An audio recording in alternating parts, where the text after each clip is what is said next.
Hola, què tal? Benvinguts a Lectura Confinada. Avui vinc a parlar-vos de les lectures que he llegit la segona quinzena de novembre. Comencem. Com us vaig dir al vídeo de la primera quinzena de novembre, vaig decidir fer els resums mensuals, en comptes de mensuals quinzenals, i crec que aquest mes, com a mínim aquest mes, he encertat, perquè aquesta segona quinzena hi ha més lectures fins i tot que la primera. És veritat que, com veureu, molts són llibres molt curtets, menys un, i la veritat és que he tingut molt bones lectures aquest mes, menys un o dos, ara estic pensant. Bé, segurament algun l'havia començat la primera quinzena, ara no, vull dir, són llibres que he acabat la segona quinzena. El primer llibre que vaig acabar aquesta quinzena, que crec que el vaig començar i acabar el mateix dia, és un llibre molt curtet, és Mil coses, de Juan Tallón. És un llibre que havia vist molt per xarxes socials, no el tinc aquí perquè el té la Lourdes, la meva companya de feina, a la que li deixo el llibre sempre, ja és com si la coneguéssiu segurament. És un llibre molt, molt curt, com us dic, té 150 pàgines, però és que, a més, és 150 pàgines, són 150 pàgines d'aquelles amb marges molt grans, no? amb lletra bastant gran, llavors realment és per llegir-lo en una estona. A més, té un ritme com molt frenètic, té un ritme molt, molt ràpid, llavors és molt fàcil de llegir. És una història que d'entrada, jo l'havia vist molt, molt recomanada per aquí, per xarxes socials, per aquí, per YouTube. O sigui, realment era una història que em cridava molt, a més em cridava molt l'atenció la manera com estava recomanada, no només no només el que es deia d'ella, no? el que fos tan bona, el que tothom quedés tan impactat. Una cosa que em sorprèn molt, que és que, jo no sé si ho havia dit per aquí, és que ara tinc el dubte, però perquè no sé si havia parlat d'aquest llibre en algun moment, potser, és que ara no ho sé, però que és un llibre que tothom que veig per Instagram li dona 5 estrelles, però després a Goodreads està amb un 3 i pico, que no està malament, però em sorprèn aquesta discrepància. Per mi és un llibre que m'agrada molt. Jo no li he donat 5 estrelles, perquè he de dir que és veritat que sí que al final és uà, no? Em va patar el cap amb el final, però bueno, la resta de la història em va agradar perquè és un reflexe molt clar de la societat i de com funcionem, però no em va semblar tan meravellós. Llavors és veritat que al final va ser, ostres, no? Ara encaixa tot, però bé, per 5 estrelles no em va semblar per 5 estrelles, tot i que super recomanat. A més, com és tan curt, no? Realment és per passar una estona i ja està. Aquesta història és la història d'una parella jove que té un nen petit, un nen molt petit, un bebè que va a la llar d'infants, diria, que estan a l'últim dia de feina abans de les vacances d'estiu. Fa un dia d'onada de calor, de molta xafogor, de molta calor, d'aquests asfixiants, no? Llavors, les dos, el noi i la noia, van com molt aquella sensació d'anar per inèrcia, no? D'anar funcionant una mica en pilot automàtic i no ser capaços de pensar què farem per sopar, no? O coses bàsiques del dia a dia, he d'anar a portar, en vez d'anar-nos al DNI o d'anar a portar aquest paper al banc o X coses, no? Que les anem deixant perquè realment en el nostre dia a dia, si no tenen un forat específic per fer-les, és com que no aconseguim trobar-los el moment per fer-les, no trobar el moment. Doncs, tota la història va narrant, no? Cada capítol s'enfoca en l'home o en la dona, no? Van intercalant-se i realment és aquella sensació una mica de com funcionem, no? Com a societat. Jo crec que és un llibre que tots, en la mesura, evidentment, en la mesura de cadascú, en la seva mesura, no? Però ens podem sentir identificats amb la història. A veure, no amb la història sencera, però moments, no? Jo sí que he tingut moments d'aquests. Això dic, no sé què faré per sopar, vaig a buscar-me alguna cosa cuinat, quan en realitat tinc temps de fer-me el sopar, però és aquest punt una mica del ritme accelerant, no? Hiperestimulats, no? De no estar concentrats en el que estem fent, no estar centrats en l'aquí i l'ara, i tinc la sensació que això cada vegada és pitjor. Per tant, m'ha semblat com una bona història per fer-nos reflexionar, per fer-nos parar una mica. El segon llibre d'aquesta segona quinzena és aquest, Gel a 40 graus, de la Laura Serra. Aquest llibre és un llibre que em va enviar a Penguin, la Campana. No, em va enviar l'autora, de fet, va ser l'autora que em va proposar no llegir-lo, i és un llibre que m'ha agradat molt. És els llibres aquests que dic jo, no? Llibres així molt confort, no? Molt còmodes de llegir per mi, perquè són amb personatges molt identificables, no? Molt fàcils de reconèixer en el meu entorn, no? Tot i que aquí els protagonistes són més joves que jo, no? Però la protagonista és una noia de 29 anys, fa els 30, diria, però en la història, i comparteix pis amb un amic seu, amb el seu millor amic, i el llibre comença com amb un canvi, no? Que és que aquest amic proposa anar-se'n a viure ell amb la parella i ella que visqui sola, que visqui amb la parella també, no? La parella d'ella. Llavors, clar, tot això ja suposa per la protagonista, que és una noia, no? Que té com una rutina molt establerta en aquest moment, també ha passat un moment de crisi perquè fa pocs anys de mort la seva mare, quan ella encara és molt jove. Llavors, coses segures que té, no? Com aquesta relació amb aquest amic seu, que és tan estable, tan còmode, no? tan fàcil conviure amb algú amb qui ens portem bé, comença com a trontollar. I això fa com una mica d'exemple, no? Jo crec, de com a certs moments de la vida hi ha coses que no poden quedar-se com estan, no? Que segurament la mateixa inèrcia de la vida porta a que canviïn. I com de vegades ens costa, no?, passar per aquests moments. Llavors, m'ha semblat una història molt bonica, molt, com us dic, no?, molt real, molt lleugera, molt àgil de llegir. A mi em va anar de conya llegir-la, tot i que té els seus moments tristos, durs, i jo hi ha hagut moments que m'he identificat amb la protagonista, no ara, però en el passat, segurament, no? Situacions que ella explica, que jo també he viscut, potser no igual, no? Però sobretot aquesta cosa una mica dels moments de canvi vital, de no voler que les coses canviïn, no? Quan acabem etapes, de vegades, no? Ella parla d'això, del seu company de pis, però de vegades, no?, quan acabem, no sé, jo me'n recordo quan vaig marxar, jo vaig fer l'especialitat de psicologia clínica a Màlaga, no?, per exemple, llavors, al tornar de Màlaga cap aquí era com trencar amb una rutina, no?, deixar enrere una part de la meva vida que difícilment tornaria a tenir, no?, en un altre moment. Llavors, aquests moments de transició vital on has de deixar enrere coses que no saps si mantindràs el contacte, si les relacions seguiran sent iguals, i que fan por al final, perquè quan estem molt còmodes en una situació, passar a una altra, encara que sigui per exigència de la vida, no és fàcil de vegades, no? Llavors, també molt recomanable, m'agradarà a mi, quan descobreixo autores noves, no?, que és la primera novel·la de la Laura Serra, jo sempre dic que tant de bo ella, la Tània Soler, que us vaig parlar en l'anterior vídeo, i altres autores que he descobert aquest any, que ja us en parlaré més endavant, de les que he descobert aquest any, que tinc moltes ganes, no?, de que segueixin escrivint i de seguir-les llegint. Un altre llibre, també molt curtet, com veieu, són llibres d'aquests d'una estona, és aquest, Volcán islandès de nombre impronunciable, de Iago Méndez, que està editat per Viento Norte. Aquest llibre parla d'una situació també de moment de canvi vital, no? De moment més que de canvi sí, però com de moment d'introspecció una mica accidental, no? Aquí, la protagonista d'aquest llibre viu a Berlín, és espanyola, però viu a Berlín, i ha de tornar a casa perquè es casa la seva germana, i coincideix, quan està esperant a l'aeroport l'avió, coincideix, us en recordeu, el 2010, aquell volcà d'Islàndia, de nom impronunciable, que va deixar com molta gent a terra, no?, perquè molts vols cancel·lats. Jo me'n recordo, jo no havia d'agafar cap vol, per sort, però me'n recordo molt d'això, perquè jo crec que era l'època aquesta que us dic que vivia a Màlaga, o que ja estava aquí a Girona, no, 2010 ja estava aquí a Girona, però que encara anava molt a Màlaga, no?, que vaig pensar que potser per vols interns, no?, dintre Espanya no va afectar, però me'n recordo que coneixia gent que s'havia quedat, no?, sense poder volar, i jo crec que va ser el mateix any que després va haver-hi aquella vaga de controladors aeris, també i tal, no? Llavors, moments d'aquests una mica que penses, de sort no havia d'agafar cap avió, no?, perquè potser m'hagués quedat a terra, no? Llavors, parteix d'aquest moment, no?, el moment aquest en què aquesta noia fa el viatge de tornar a casa pel casament de la seva germana, una casa que ella no acaba de sentir casa, de veritat, o sigui, ella es va plantejant, no?, en tot el camí, què es considera una mica la llar, no?, a casa, que al final potser, no?, només perquè visqui la nostra família, si no hi ha una bona relació, si no hi ha hagut una relació estreta, dir-ne casa de vegades no acaba de ser, no acaba de definir quina és la relació real amb aquestes persones, no? Llavors, ella ha de tornar i com l'avió està cancel·lat, el vol està cancel·lat, hi ha dos nois a l'aeroport que li proposen fer el trajecte amb cotxe fins a Amsterdam, d'Amsterdam que pot agafar algun tren o autobús o així fins a París, i llavors anar fent una mica com el trajecte per terra en comptes de per aire, no?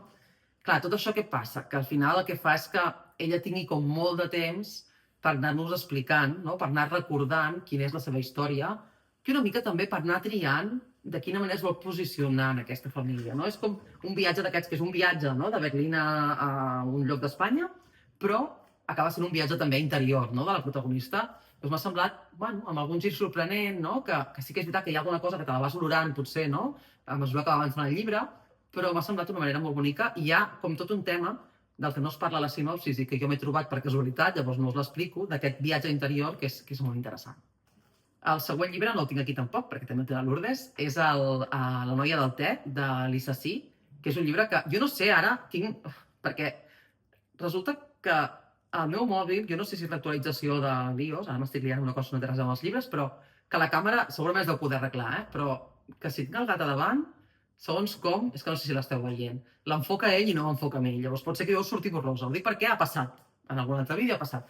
Llavors, que sapigueu que no és que el meu mòbil hagi deixat de funcionar, sinó que vaig bé la imatge en funció de la bèstia aquesta que es posa davant. Doncs com us deia, és La noia del te, de Lisa Sí. Lisa Sí, ja sabeu que és una autora que m'agrada molt, ho he dit moltes vegades, i he de dir que no és el llibre que més m'ha agradat. Per mi, el millor per mi segueix sent L'illa de les dones del mar i després El cercle de dones de la senyora Tan, i potser després ja em diria aquest, ara ja no us ho sabria dir. Però aquell llibre m'ha agradat molt. L'única cosa que se'm fa una mica pesada potser és que parla molt de la tradició del te, no? I aquesta part potser hi ha hagut algun capítol, no? que per mi, que entenc, que forma part de la història i que al final part de la història té a veure, no? Amb les plantacions de te i amb el ritual del te, però a mi potser aquesta part, bueno, potser, no sé, amb unes quantes pàgines menys hagués passat. Què m'ha sorprès molt d'aquesta història? M'ha sorprès molt que està ambientada, o sigui, inicialment comença a finals del segle XX, perdó, final 90 i tant. Jo quan estava llegint, he dit el segle XIX, és un lapsus, jo quan estava llegint pensava que estava ambientat a l'època del cercle de dones de la senyora Tan, que és com el segle XV, o sigui, clar, és un poblat de muntanya de l'ètnia Hakka de Xina, que és un poblat d'aquests. A mi hi ha hagut moments, no tant al poblat aquest Hakka, sinó després, no? En un viatge que fa, en un canvi de localització que fa la protagonista, que m'ha recordat de Vietnam a la vall de Sapa. Jo, quan vaig estar a Vietnam fa un parell d'anys, me'n recordo que hi havia unes ètnies, no?, que vivien a la muntanya, en aquest cas a Sapa, que és el lloc que vaig estar jo, que no es consideraven vietnamites, que eren una altra ètnia diferent, ara no recordo el nom, i que tenien una manera de funcionar que les dones havien de tirar endavant a la família, com en molts casos, i que els homes estaven bevent al bar o mirant la gent que passava. Llavors, les dones havien com après anglès, mirant vídeos de YouTube i com molt autodidactes i fet manualitats per vendre i tal, i era la manera de tirar endavant les famílies, perquè realment els homes, bueno, ara sí que crec que el Vigor al gat s'està posant endavant, els homes no feien gaire res. Jo recordo que la guia que ens va portar per la zona aquella ens ho explicava, no? Llavors, hi ha una part de la història que m'ha fet pensar en això, tot i que no surt Vietnam, en aquest cas surt Tailàndia, però, bueno, al final són zones, no?, que poden ser amb costums similars. Però, bàsicament hi ha una nena al principi de la història que viu en aquest poblat Hakka que us deia i que la seva família treballa, no?, amb el te, amb la plantació de te. Llavors aquesta noia s'enamora d'un noi, un noi que la família no acaba d'acceptar, i ella té un fill fora del matrimoni. Llavors ella, en aquell moment que està sola, dona la filla, una filla, perdó, he dit un fill, una filla, dona la filla en adopció, l'abandona en un centre de benestar social a una població propera, no?, més gran que el poblat aquest on viuen. Llavors aquesta nena és adoptada per una família dels Estats Units i va una mica, o sigui, la part principal, o sigui, tota la trama principal segueix a la protagonista, però hi ha una mica també de la nena aquesta dels Estats Units que, tot i tenir la seva família adoptiva amb qui té molt bona relació i que s'estima molt, sent que li falta alguna cosa, no?, per entendre els seus orígens. Llavors, realment, com us dic, la història comença a finals del segle XX i agafa una part del XXI, no? I realment a mi em va semblar brutal. O sigui, m'agrada molt com escriu l'Issassí i com explica tradicions, no?, de la Xina, l'Issassí, de la Xina i d'altres, en aquest cas de la Xina. En el cas de l'illa de les dones del mar, per exemple, era Corea, no? Però com es senten tradicions poc conegudes, no? I com les expressa, no?, com amb molta... A mi m'emocionen molt els llibres de l'Issassí. Ja us dic, a mi l'únic que m'ha fallat ha sigut la part aquesta, potser, de moments com massa descriptius de la tradició i del negoci del te. Però en general m'ha semblat molt bona història. Bueno, ja us he ficat la foto per aquí, però està editat per Amsterdam Llibres. El següent llibre, no m'extendré gaire, és Frankenstein, de Mary Shelley. No l'havia llegit fins ara, és un llibre que m'ha sorprès moltíssim. És un llibre, crec que ja me'n vaig parlar en l'anterior vídeo, en el BookTag aquest, no?, de llibres per regalar. Llavors, potser no sé si extendre'm massa, però tampoc cal que m'extengui massa, crec, en Frankenstein, perquè crec que qui no l'ha llegit més o menys coneix la història. Però jo he de dir, això sí que m'agradaria, no?, transmetre-ho, és... A mi era un llibre que no m'havia cridat mai l'atenció, perquè sí que és veritat que tots hem vist, no?, el monstre de Frankenstein en pel·lícules, en dibuixos, als Simpson, que surt tot, no sé si als Simpson surt Frankenstein, però dic als Simpson perquè és com una mica el típic lloc que acaben sortint totes les pel·lícules, tots els llibres. Doncs, un llibre molt conegut, una història molt coneguda, però que jo pensava que llegir-la seria molt més feixuc, no?, i realment m'ha encantat. O sigui, m'ha semblat, la traducció aquesta, aquest que tinc és el de Nòrdica, després hi ha l'edició en català de la Magrana també, no sé, suposo que també té a veure amb la traducció, és una traducció com molt actual, molt fàcil de llegir, és un llibre curt, que diguem, no cal que us expliqui, no, la trama, però jo sí que he de dir que m'ha sorprès, perquè clar, jo coneixia la història, no, del doctor Frankenstein jugant a ser Déu i que dissenya, no, el monstre aquest i li dona vida, però tota la part més del monstre, no, a mi, el monstre m'ha fet pena en algun moment, no? Hi ha un punt com de... Jo penso que hi ha una part aquesta com de reflectir una mica les dificultats, la discriminació, la diferència, no? O sigui, el doctor Frankenstein juga a ser Déu, crea aquest monstre i després és com que el deixa a la seva sort i llavors encara és com d'alguna manera el mateix doctor Frankenstein, no? El defineix com el dolent, no? De la història. Dius, bueno, sí, segur que el monstre és el dolent de la història, perquè jo ho posaria en dubte, no? I com també, no? El monstre de Frankenstein comença sent d'una manera i acaba sent d'una altra també per circumstàncies, no? Llavors m'ha semblat molt interessant, com molt per reflexionar, evidentment, no sé, segurament no us estic explicant res de nou, no? Dient-vos això, però jo sé que és com absurd dir que Frankenstein m'ha sorprès quan és una història tan coneguda, però realment a mi m'ha sorprès moltíssim. Un altre llibre que havia vist super recomanat per Instagram. Va haver-hi un boom, jo me'n recordo que el vaig comprar perquè crec que va ser la Lu, de Luisus Libros, que em va dir, hòstia, aquest té molt bona pinta. Ella crec que no l'ha llegit encara, I vaig anar a la llibreria a buscar, me'n recordo, sí, quan vaig anar a comprar el de Només Terra, Només Pluja, Només Fang, vaig veure aquest i vaig dir, va, doncs també és curtet i tal, també me'l compro. Però és que és veritat que últimament l'he vist tantíssim a les xarxes socials i tantíssim, igual que us deia el de Juan Tallón, el de Mil Coses, que al final jo veig llibres que estan super recomanats i que em criden l'atenció i que me'ls apunto a la llista de pendents, però que no em crida l'atenció llegir-los tan ràpid. Però aquest era dels que hi havia alguna també, no?, que em feia, no sé, que em feia tenir ganes de llegir-lo més ràpid. Llavors, a més el vaig acabar el 25 de novembre, no?, el 25N, que em va semblar com, vaig pensar, ojalà l'hagués el del dia abans i hagués pogut fer la ressenya, no?, el 25N, és que el vaig acabar com molt tard a la nit i hi ha moments per... O sigui, el moment d'escriure la ressenya no era el moment a aquelles hores. Però he de dir que és un llibre brutal. És un llibre brutal, és molt curt, es llegeix superràpid, és superàgil la lectura. A més, és com la sensació aquella de, realment, jo crec que reflecteix molt bé el com de vegades, no?, en les relacions de parella, en aquest cas, passen coses molt subtils que ens... Clar, són subtils, però jo he de dir que com a lectora, que a més ja sabia una mica de què anava el llibre i quin tema tractava, jo ja des del principi estava en plan, ai, Marina, la Marina és la protagonista, Marina surt d'aquí, no? Sí que és veritat que jo entenc que des de fora, i com a lector encara més, no?, quan hi estàs una mica condicionat, sabem per on aniran una mica els tiros, no? Però des de dintre de la relació, des del moment de l'enamorament, des del moment... Hi ha coses que segurament en algun moment alguna ens no, grinyola, però segurament intentem compensar-la amb altres, no? I és una mica el que li passa a aquesta protagonista. Aquesta protagonista acaba d'enterrar el seu pare, és molt jove, té 25 anys, i coneix un home que en té 45, que té una filla de l'edat de la protagonista, de fet. Ell va ser pare molt jove, en una relació anterior, i ara està separat, i bueno, estan allà en un bar, crec que és, ella s'hi fixa, ell s'hi fixa, tal, no? I comencen a veure's, no? I comencen una relació.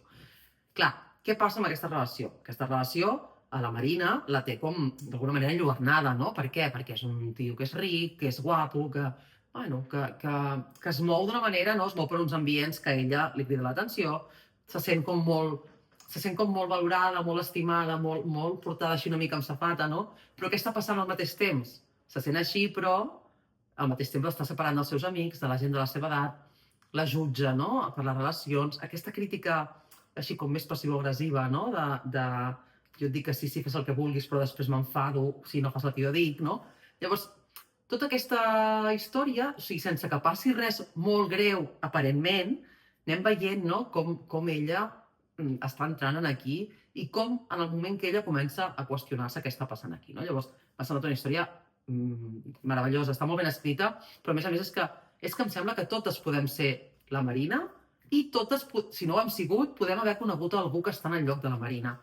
Algú que està en una situació com de maltractament psicològic que s'inicia no, de manera molt subtil, però que si no li posem fre no sabem on pot acabar. Llavors, jo, com us dic, m'hagués semblat ideal, no?, pel 25N, però bueno, de fet el 25N el vaig acabar jo, per tant, jo us el recomano, evidentment, per qualsevol dia de l'any, perquè no crec que hi hagi un dia i prou, no?, que s'hagi de parlar d'aquests temes. Canvio totalment de registre, vaig llegir aquest llibre, El punt de ruptura, d'en Jordi Dausà. Aquest llibre ens el va regalar l'editorial Delicte. Abans eren llibres del Delicte, ara és Delicte i prou. Tot i que Instagram segueixen sent llibres del Delicte, han canviat, no sé si coneixeu els llibres del Delicte, que eren vermells o grocs amb una franja negra i així, han canviat totalment, no? L'estètica, que els ha agradat molt xula. I al setembre vam fer una presentació de dues novetats, que era aquesta i una altra que encara no he llegit, a la llibreria Ona de Barcelona, i ens van convidar uns quants, no? a veure, a conèixer els autors, a escoltar-los, i ens van regalar aquests dos llibres, aquest i l'altre que us deia. Llavors jo el tenia allà, sabia que el volia llegir aviat, però bueno, que diem sempre, no? Van passant altres llibres per davant, no sé, no trobo un moment. Finalment, l'he llegit ara aquest mes de novembre, i he de dir que, a veure, no és el llibre de l'any ni de la meva vida, però m'ho he passat molt bé llegint. És un llibre com bastant gamberro, no? Bastant no sé, que reflecteix molt una realitat que no és... O sigui, té un llenguatge fins i tot, no? Com molt de carrer, no? És un professor que se'n va... El professor... En Jordi Dausà és professor també. No vull dir que sigui ell, el del llibre, però hi ha un punt una mica de... que, bueno, com hi ha un moment també que fa com un joc de paraules entre el protagonista de la història i un artista famós que es diu igual que ell, de cognom. Ja... o sigui, no diu el cognom ni parla de que sigui d'ell mateix, però jo crec que és fàcil lligar caps, un cantant famós, no?, que es digui igual de cognom i amb qui es pugui confondre. Bé, això és una anècdota que em va fer gràcia. Però és un professor que està casat i té una filla petita, està en un moment de molt d'estrès i agafa l'autocaravana i se'n va una nit a dormir fora de casa, no? És com necessita fugir. Llavors, en aquella nit, allà, es troba en una situació que coneix un noi jove que sembla que té problemes de salut mental. Seran problemes de salut mental o... Bé, això ja ho descobrirem. I després es fiquen en una baralla, acaben barrejats amb ocupes, i amb gent de desocupa, no són desocupa exactament, però bueno. No? Llavors hi ha tota una sèrie de trames com de societat així més marginal, que realment ho tenim tots molt a prop de casa i que jo crec que moltes vegades fem... A més, és que està ambientat a Girona, vull dir, és que l'autor és d'aquí. Per tant, són coses que tinc molt a prop de casa, no? Que tots tenim molt a prop de casa i que moltes vegades o mirem cap a una altra banda o quan en parlem o mirem directament aquí, el que fem és culpar algú. En comptes de buscar solucions, busquem culpables, no? Però una culpa d'aquestes buida, no? Sense... No buscar un culpable per jutjar un culpable i trobar una solució, sinó és, doncs, sempre, no? La culpa és de la immigració, la culpa no sé què, sense mirar realment el que està passant, no? I per què hi ha aquest tipus de problemes. Llavors, m'ha semblat com, així, amb mig cachondeo i tal, però que tractava un tema... Bueno, és una novel·la negra, però un tema així com poc tractat, no? I és una novel·la negra, però negra no un thriller, sinó negra de fosca, no? D'això que us dic, de societat així una mica marginal, no? D'aquests que no estan integrats a la societat, però perquè la societat tampoc fa per integrar-los. Llavors, bueno, m'ha semblat un llibre, divertit, entretingut, però també per pensar una mica. I tornant a canviar totalment de registre, vaig llegir, el tinc en castellà jo, és La dama de la niebla, de Carla Montero, però columna, aquest és de Destino, però columna el té també en català, que es diu La dama de la boira. La portada és pràcticament igual, de fet, moltes vegades, no? Destino i columna fan portades exactament iguals, l'únic que canvies el títol. M'ha agradat moltíssim, m'ha sorprès moltíssim, perquè és una història... O sigui, la Carla Montero jo l'havia llegit en un llibre que es diu La taula esmeralda, que em va agradar molt també. Aquest és totalment diferent, no té res a veure, i això m'agrada, en realitat, perquè al final hi ha autors que m'agraden molt, però que sempre estan en el mateix registre. Aquest cas és bastant diferent, però m'ha agradat molt. Hi ha una història d'amor, és veritat que hi ha com molta presència de la història d'amor, i a mi la història d'amor aquesta, tot i que no soc gaire de llegir romàntica, no sé, m'ha agradat molt, i m'ha enganxat un moment d'aquests que devia tenir ganes de llegir alguna cosa així més romàntic, perquè realment no és que acabés plorant, però el punt de la llagrimeta estava allà, molta estona al final del llibre. És una història que està ambientada a l'illa de Man, principalment, abans de la Segona Guerra Mundial. Llavors, la protagonista viu a França, és corredora de curses de cotxe i està casada amb un altre corredor que competeix també amb cotxes, i aquest pilot mor en un accident en un circuit, no? En un circuit o no? En una cursa. És que també hi havia com circuits d'aquests que són dintre de la ciutat, ja no recordo si era un circuit com a tal, jo crec que era com, bueno, aquests traçats urbans, no? El pilot mor i ella, bueno, la policia primer la investiga una mica com a sospitosa perquè no tenen clar si ha sigut un accident o no i tal, i després tota una sèrie, ella i altres pilots se'n van a la illa de Man perquè hi ha una pilot americana que vol crear com un equip nou i volen provar un circuit nou per l'Illa de Man. No? Clar, tot això és finals de l'any 38, principis del 39, no? Abans de que comenci la Segona Guerra Mundial. En el grup de pilots hi ha algun alemany que pertany, no? al partit nazi i que està com que ha de tornar a Alemanya. Hi ha tot aquest ambient prebèl·lic, no? I en aquesta illa hi ha un home que té una filla, que viu allà en plan solitari amb la seva filla i així, llavors que d'alguna manera entra en contacte amb aquests pilots, no? D'entrada manifestant-se amb que no està d'acord en que es faci un circuit, no? de curses de cotxes a la illa. Llavors bé, entre el clima social, tot el rotllo aquest més, no? prebèl·lic, que la gent està allà una mica esperant que la guerra no comenci, sisplau, no? però que tothom s'intueix que és probable que sí que comenci la guerra. La veritat és que tot l'ambient aquest més de curses no parla, perquè algú em va dir per Instagram, és que no m'agraden els cotxes, tal. A mi tampoc.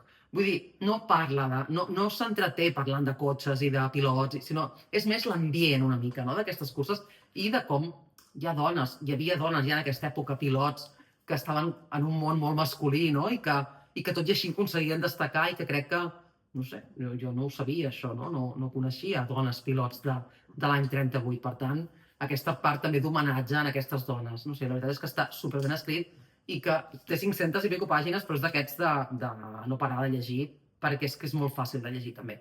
Per tant, si us agrada aquest tipus d'històries, així més romàntiques també, i bueno, una ambientació diferent, jo us el recomano molt. I per últim, un clàssic d'aquests de Cal Carrer, no? D'aquests petitets. De fet, no són els més petitets que té Cal Carrer, però bé, és curtet. Es diu Quan surt el sol, de Panaiti Strati. És un autor, Panaiti Strati. Jo el vaig descobrir en Cal Carrer amb el llibre Mikhail, que de fet Mikhail surt en aquest llibre també, d'una altra manera, però també surt. I és un autor que jo crec que és com, per mi, potser estic aquí, jo sé gent que el coneix, però tinc la sensació que com a autors així més clàssics és menys conegut que d'altres, i la veritat és que a mi les seves històries m'agraden molt, perquè són històries, almenys aquesta. L'altra parlava més de l'amistat i però bueno, també del descobriment una mica, no? Del buscar-se una mica el seu propi projecte, no? I aquí en aquest cas és l'Adrià, que és el protagonista, se'n va marxa de casa seva, del seu país, de la seva ciutat, i va cap a Egipte a buscar com amb Mikhail, i a buscar com una nova... En Mikhail és amic seu, no? I a buscar com una nova vida. I pel camí troba un altre, crec que és Romania ara, crec que venen de Romania, troba un altre romanès que va a Egipte també a buscar la seva filla, que sospita, està com desapareguda, i que sospiten que s'està prostituint allà, no? Ella diu que té un bar i tal, però sospiten que s'està prostituint. Llavors, és una mica el viatge aquest, no?, d'arribar primer a Alexandria i trobar-se amb el Mediterrani i viure com, que al principi sembla com un paradís, no?, i després totes les dificultats que troba, no?, i al final, no sé, amb en Mikhail potser la relació no és com ell esperava quan anava cap allà, en canvi amb en Musa, no?, sí que tenen una relació com més estreta, tenen edats molt diferents, perquè l'Adrià segurament és més de l'edat de la filla, no?, de Musa, que de l'edat de Musa, i tot i així, no?, com es creen aquests llaços d'amistat i aquests llaços de lleialtat, fins i tot, no? La veritat és que és una història molt bonica, com us dic, molt curteta, aquests clàssics de Cal Carrer que són tan fàcils de llegir. La traducció de l'Anna Casasses, bueno, no sé, evidentment, no he llegit l'original, però m'ha agradat molt, m'ha semblat molt cuidada i a mi encantada d'haver tornat a llegir a Istrati. I fins aquí les lectures de novembre. Ara sí, ara ja ve el mes de fer balanç, no?, de les lectures de l'any, de propòsits lectors pel 2026... No sé, jo ja aniré fent i ja us aniré explicant una mica, perquè sí, home, els 10 millors llibres del 2025 segur que els faré en algun moment. Propòsits lectors del 2026 ja veurem.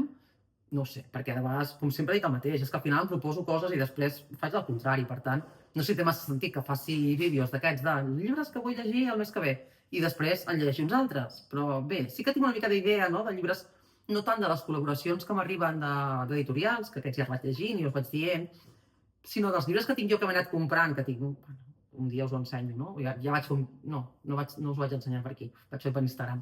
Bueno, un carro que tinc, no?, ple de llibres que no he llegit.